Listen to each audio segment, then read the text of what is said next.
मित्रांनो, साधी माणसं या मालिकेच्या आजच्या भागामध्ये सुधाकर रावांसमोर आता फायनली सत्य आलेलं असतं की कशाप्रकारे माझ्या सत्य आणि मीराला मी नावं ठेवत होतो, परंतु वाद जास्त दोष तर पंकज आणि देविकाचाच होता. कारण त्या दोघांनी चिठ्ठी बदलल्यामुळे सगळा काही गैरसमज झाला. मीरा हे सर्व पितळ आता उघड पाडते. मग आता सत्या म्हणतो चांगल्याशी चांगलं आणि वाईटाशी वाईट कसं वागायचं ना, हे माझ्या मीराला म्हणजे धूमकेतूला चांगलंच जमतं. वा वा बस धूमकेतू असं म्हणून आता पंकज देविकाचं खोटं सर्वांना सांगितल्यानंतर सत्या तिची अगदी शाबासकी देऊन कौतुकच करतो. मग निरूपाला तो म्हणतो, काय ग, नाहीतर तुझी ही देविका अगं स्वतः काही चांगलं करतच नाही आणि दुसरं कोणी चांगलं करत असेल तर त्यालाही ते चांगलं करू देत नाही. वा वा धूमकेतू, अगं शेवटी तू करूनच दाखवलंस. तेव्हा सर्वजण घरातील आता अगदी मान खाली घालून उभे असतात.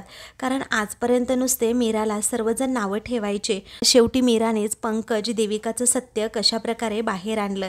यामुळे सत्य आता अजिबात कौतुक करताना थकतच नसतो. मग आता पुढे मीरा म्हणते, बाबा आपल्या सगळ्यांनाच माहीत होतं की रवी भाऊजी आणि रियाचं एकमेकांवर खूप प्रेम आहे म्हणून. तेव्हा देविका मात्र आता तोंड वाकडं करते.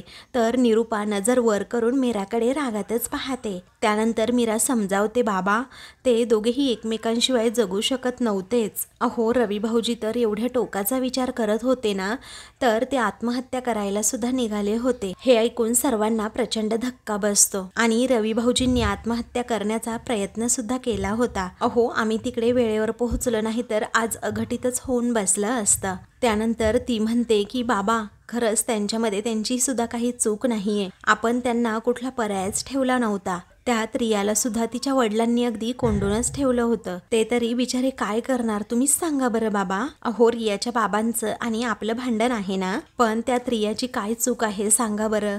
अहो रिया खरंच खूप चांगली मुलगी आहे बाबा. अहो तिने वेळोवेळी आपल्याला फक्त मदत केली आहे आणि तिच्या मनात आपल्या सगळ्यांबद्दल खूप चांगल्या भावना आहेत.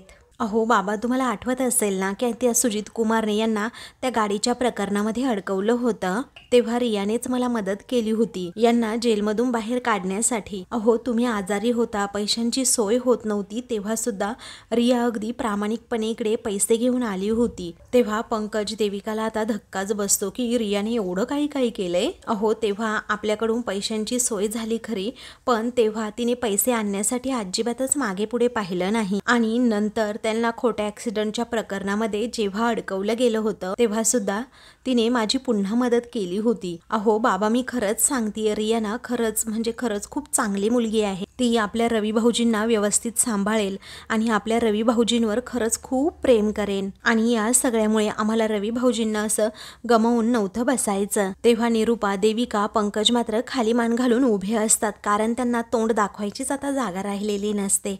त्यानंतर मीरा आता समजावते, बाबा जर हे लग्न झालं नसतं ना, खूप मोठं संकट आपल्या घरावर आलं असतं. रवी भाऊजींना गमावण्याची भीती आमच्या मनात सतत होती आणि त्यांना आम्हाला कधीही गमवायचं नाही आणि तुमच्याशी बोलायला वेळ सुद्धा मिळाला नाही, म्हणूनच अगदी घाईमध्ये आम्ही ते लग्न लावून टाकलं. अहो बाबा या एका निर्णयामुळे ना दोघांचंही जीवन अगदी सुखी होणार होतं आणि म्हणूनच आम्ही हे लग्न लावण्याचा निर्णय घेतला. अहो बाबा लग्नाच्या आदल्या रात्री मी तुमच्या खोलीत आले होते. अहो मी तुम्हाला सगळं सांगण्याचा प्रयत्न सुद्धा केला होता, पण तुम्हाला झोप लागली आणि तुम्हाला सगळं सांगून देखील ऐकायला आलंच नाही. त्यात माझा काय दोष बाबा. आणि त्यानंतर तुम्ही ऐकलं नाही म्हणून तुमच्यासाठी चिठ्ठी लिहिली, ती चिठ्ठी सुद्धा या देविकाने बदलून टाकली. मग त्यात माझा काय दोष बाबा. आणि लग्नाच्या दिवशी गडबड एवढी होती की मला वेळच मिळाला नाही आणि म्हणून ती चिठ्ठी मी तेथे ठेवली होती. मीरा खूप भडकते आणि म्हणते, अगं तू केलेल्या या कारस्थानामुळे एका पोराला आपल्या बापापासनं कसं दूर व्हावं लागलं ते बघ जरा. अगं माझ्यावर वडिलांसारखे प्रेम करणारे माझे सासरे माझ्याशी अगदी बोलेना झालेत. तेव्हा सत्य आता रागातच म्हणतो, अगं त्यामुळेच धूमकेतू यांना ना दोघांना असं सोडून चालणार नाही. यांना यांच्या कृत्याची शिक्षाही मिळाली पाहिजे म्हणजे पाहिजेच. हे ऐकून आता सर्वजण घाबरतात, तर देविका पंकजच्या पायाखालची जमीनच सरकते की आता हा वेडपट सत्या आपल्याला तरी काय शिक्षा देणार. म्हणून ते दोघेही एकमेकांकडे पाहतच राहतात. तर निरूपा आता सुद्धा खूप घाबरते, कारण या सत्याचं कधी काय डोकं फिरेल आणि हा काय वागेल तर चांगल्या प्रकारे तिला माहीत असतं, आणि म्हणून अगदी सत्याचा तिने धसकाच घेतलेला असतो. आता सत्या काय शिक्षा आहे हे सांगणार असतो, त्यावेळी निरूपा तोंड उघडते आणि म्हणते, असं कसं? तू जे केलं त्याची शिक्षा तुला मिळाली का? नाही ना. म्हणजे माझ्या रव्याचं तू लग्न लावलंस ते सुद्धा आम्हाला न सांगता. मग आम्हाला न सांगता जेव्हा तू लग्न लावलंस त्याची शिक्षा तुला मिळायलाच हवी. त्यावरती सत्या रागातच म्हणतो, ए निरूपा, अगं सगळ्यांपेक्षा ना मोठी शिक्षा मला झाली आहे, समजलं? कारण माझा बाप माझ्याशी बोलत नाही, यापेक्षा दुसरी मोठी शिक्षा काय असणार आहे? आणि माझा बाप ना माझा देव आहे, समजलं? अगं माझा देव माझ्यावरतीच रुसल्यामुळे अगदी माझा जीव टांगणीला लागला होता. हे सगळं घडण्यापेक्षा ना माझा जीव गेला असताना एक वेळ तरीही मी हसत हसत तो मागवून घेतला असता. पण जीव तरी कसा जाईल, कारण माझा बाप बोलल्याशिवाय माझा जीव तरी कधी आयुष्यात जाईल का? असं सत्य अगदी इमोशनल होत बोलत असतो. पण निकट मनाच्या निरूपाला त्याचं काही म्हणजे काहीच वाटत नाही. आणि या सगळ्यापेक्षा मला एक वेळ जन्मठेप मिळाली असती ना तरीही चाललं असतं, असं म्हणून तो डोक्यालाच हात लावतो आणि मग नंतर डोक्याला मारून घेतो.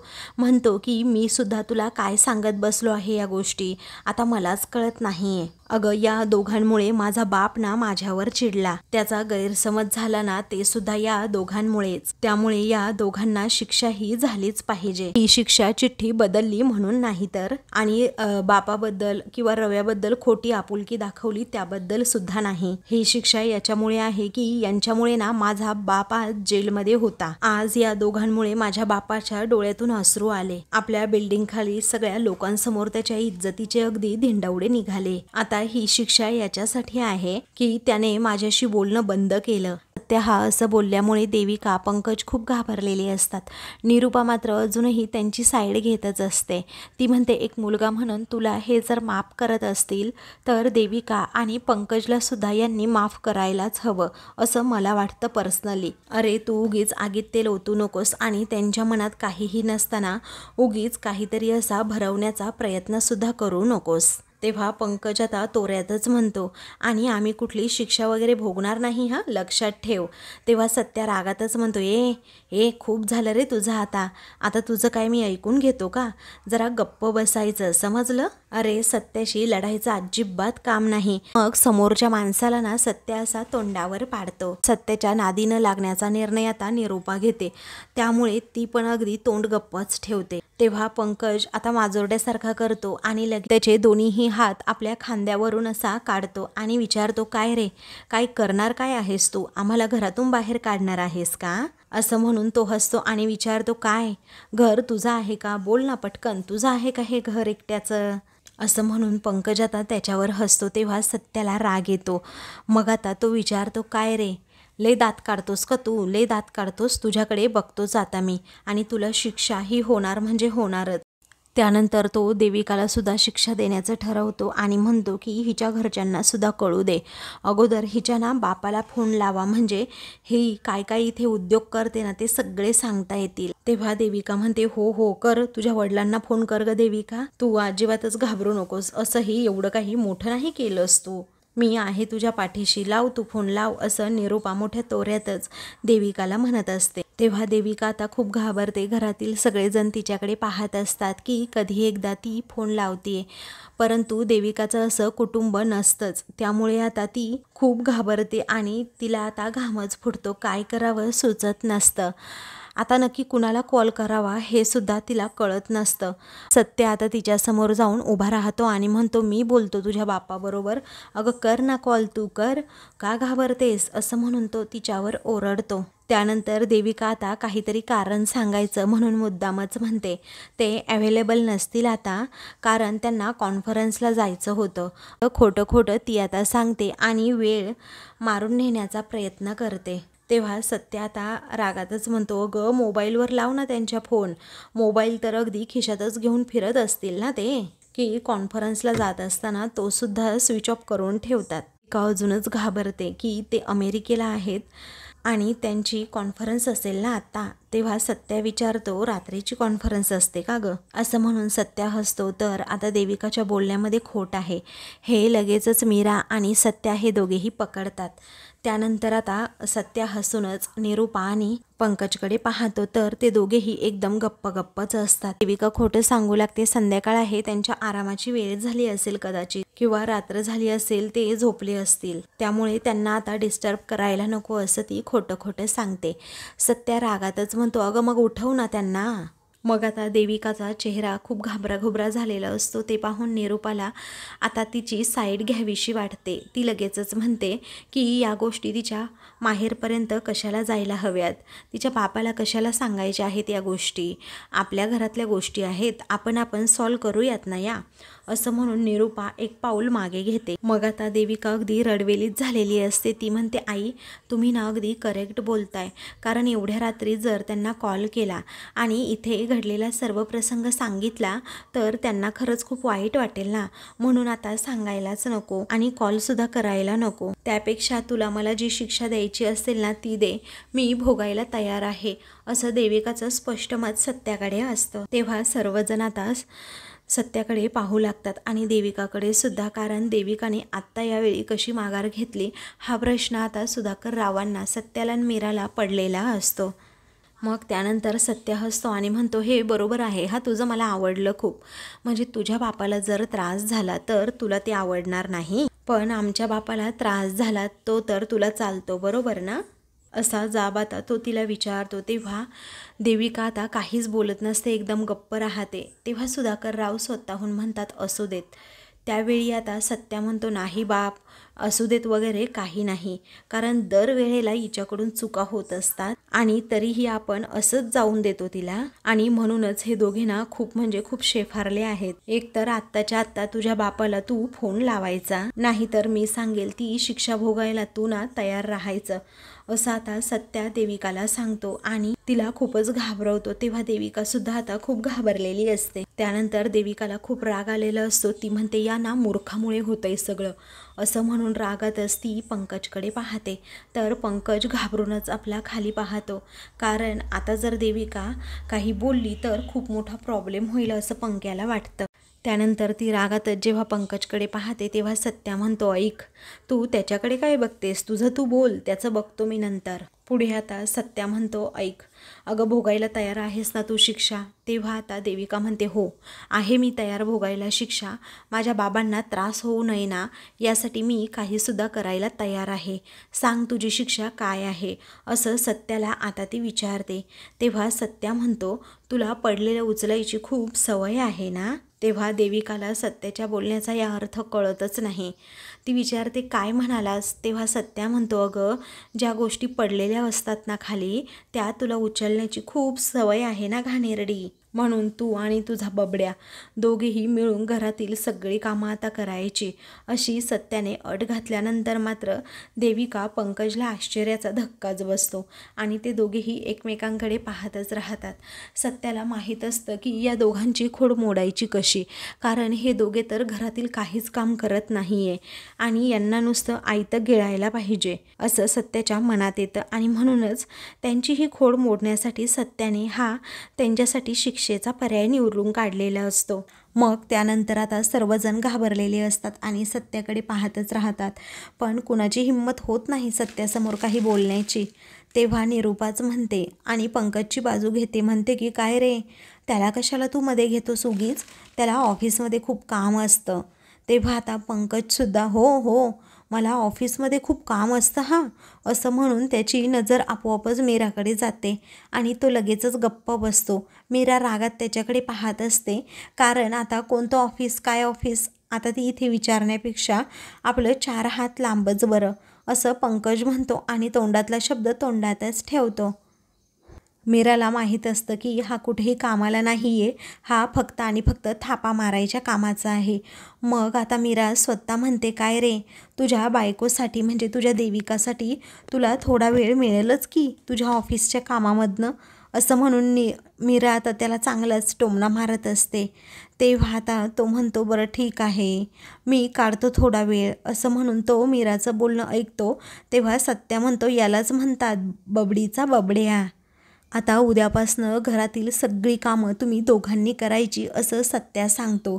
त्यामुळे आता सर्वांनाच खूप मोठा धक्का बसतो. तर देविका आता रागातच सत्याकडे पाहू लागते, कारण मी जर आता ही कामं केली नाही तर खूप मोठा प्रॉब्लेम होणार या विचाराने देविका धर्मसंकटात पडते. मग त्यानंतर सत्या अजून एक अट घालतो, ती म्हणजे जर काही चालता बोलता कोणाच्या हातून काही पडलं तर तेच तुम्ही आणून द्यायचं, कारण तुझ्या बबडीला पडलेल्या गोष्टी उचलायची खूप हौस आहे ना बबड्या, म्हणून तिला ही शिक्षा सुनावली असं सत्या सांगतो. मग मीरा मात्र गालातच हसत असते. तर निरूपाला आता टेन्शनच येतं. पुढे आता सत्या सांगतो त्यामुळे इथून पुढे घरात काहीही पडलं तरीही ते कुणीही उचलणार नाही, कारण ती गोष्ट बबडी आणि बबड्या हे दोघेही उचलून देणार. तेव्हा आता पंकज म्हणतो मी अरे अशी काही शिक्षा असते का?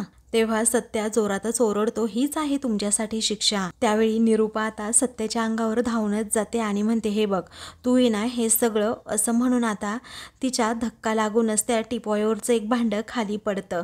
मग आता त्या भांड्याकडे सगळेजण पाहतच राहतात. तेव्हा निरूपा आता पुढे जाते आणि ते भांडं उचलू लागते. तेव्हा सत्या सांगतो मग आता निरूपा उठते आणि भांडं तसंच ठेवते. त्यावेळी सत्या म्हणतो यांच्याशिवाय जो कोणी ते भांडं उचलेल त्याला सुद्धा ती शिक्षा भोगावी लागणार म्हणजे लागणारच, असं म्हणून तो निरूपाला सुद्धा आता म्हणतो की तुला ही शिक्षा भोगावी लागू शकते. तेव्हा आता निरूपा खूपच घाबरते आणि सत्याकडे पाहतच राहते.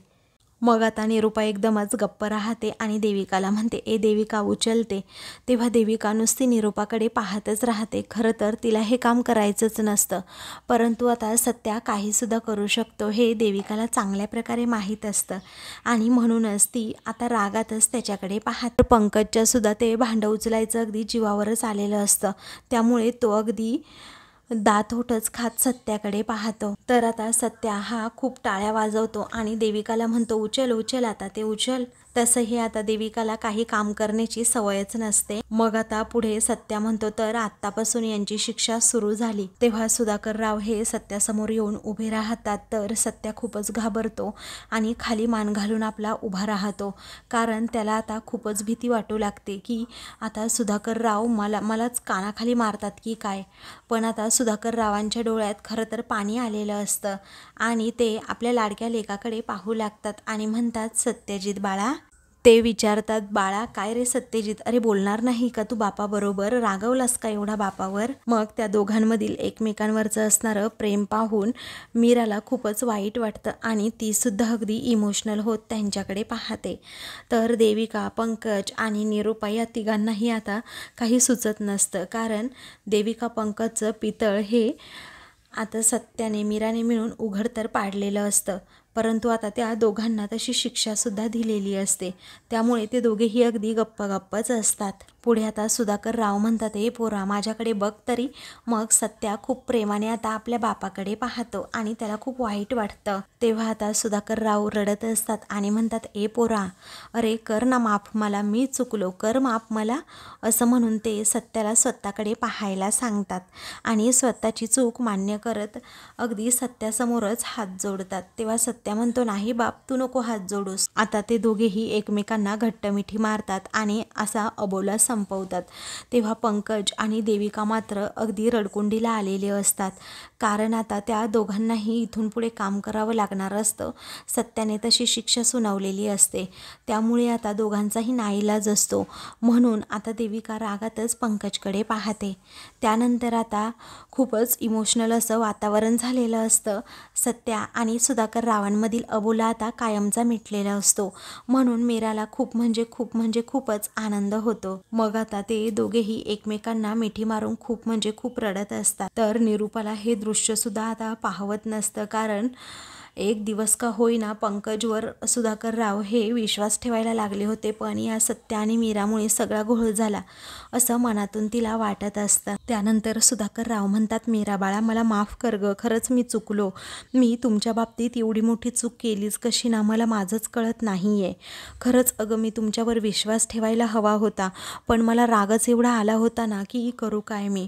तुम्ही मला एवढं मोठं सत्य न सांगता त्या दोघांचं लग्न लावलं. खरं मला वाटलं तुम्ही मला गृहीतच धरलं नाही की काय, पण तुम्ही तुमचं कर्तव्य कधीच विसरलं नाहीत मीरा, असं म्हणून ते मीराचं सुद्धा खूप म्हणजे खूप कौतुक करतात. तेव्हा आता मीराची सुधाकर रावांनी माफी मागितल्यामुळे इकडे निरूपाचा मात्र जळफळाट होत असतो, कारण देविकावर एवढं प्रेम त्यांनी कधीही केलेलं नसतं आणि एवढा विश्वासही ठेवलेला नसतो. देविका मात्र कायमच सुधाकर रावांच्या मनातून उतरलेलीच असते. तेव्हा मीरा म्हणते, बाबा प्लीज स्वतःला असं वाईट वाटून नका घेऊ. अहो आम्ही तुमचा विश्वासघात करू असं तुम्हाला वाटलंच कसं? आम्ही आयुष्यात कधीही तुमचा विश्वासघात करणार नाही. आम्ही दोघेही कायमच तुमच्या पाठीमागे आहोत, त्यामुळे तुम्ही इथून पुढे कसलीही काळजी करू नका. तुम्हाला सगळं काही आम्ही जे असेल ते सांगू आणि यापुढे असा गैरसमज होणार नाही आपल्या बाबतीत याची काळजी ना मी स्वतः घेईन आता बाबा. आणि बाप कधी लेकीची माफी मागतो का हो? त्यानंतर रागातच सुधाकर राव म्हणतात, हे बघ देविका, खूप मोठी चूक केली आहेस तू. तर आता देविका ही खूप घाबरते. आता सुधाकर राव आपल्याला काय करतील या भीतीने. तर आता मित्रांनो, पुढील भागामध्ये देविका ही रूममध्ये पंकजला घेऊन जाते, त्याची चांगली खरडपट्टी काढते, मोठ्याने आरडाओरडा करते, तू असं का वागला सर्वांसमोर असं विचारते. तेव्हा पंकजचा नाईलाज होतो, तो म्हणतो अगं मला असं वाटलं की. तेव्हा देविका विचारते, काय वाटलं रे तुला, काय वाटलं काय तुला? मग आता पंकज तिला समजावण्याचा प्रयत्न करतो आणि तिच्या जवळ जातो, तिचा हात हातात घेणार असतो, पण ती जोरातच पंकजला अशी ढकलते आणि म्हणते, हात नको लावूस मला, आज माझा अपमान केलाय तू, समजलं, असं म्हणून ती त्याच्यावर अगदी खूपच चिडते आणि राग व्यक्त करते. तर दुसरीकडे सत्य आणि मीरा दोघेही रूममध्ये जातात. तेव्हा आता बाप लेकामधील अबोला धूमकेतूने मिटवल्यामुळे सत्यानंदाच्या भरात तिला उचलून घेणार असतो, पण तो आता थांबतो आणि मीराकडे पाहतच राहतो आणि असा पटकन बाजूला होतो. पण त्याला आता भावना कंट्रोल होत नाही. काहीही झालं तरी त्याला मीराला थँक्यू म्हणायचं असतं, म्हणून तो तिला आता घट्ट मिठीत घेणार असतो, पण पुन्हा लाजूनच मागे होतो. तर मीरा आता घाबरते. अशाच मालिकेंचे पुढील भाग पाहण्यासाठी चॅनलला सबस्क्राईब करा.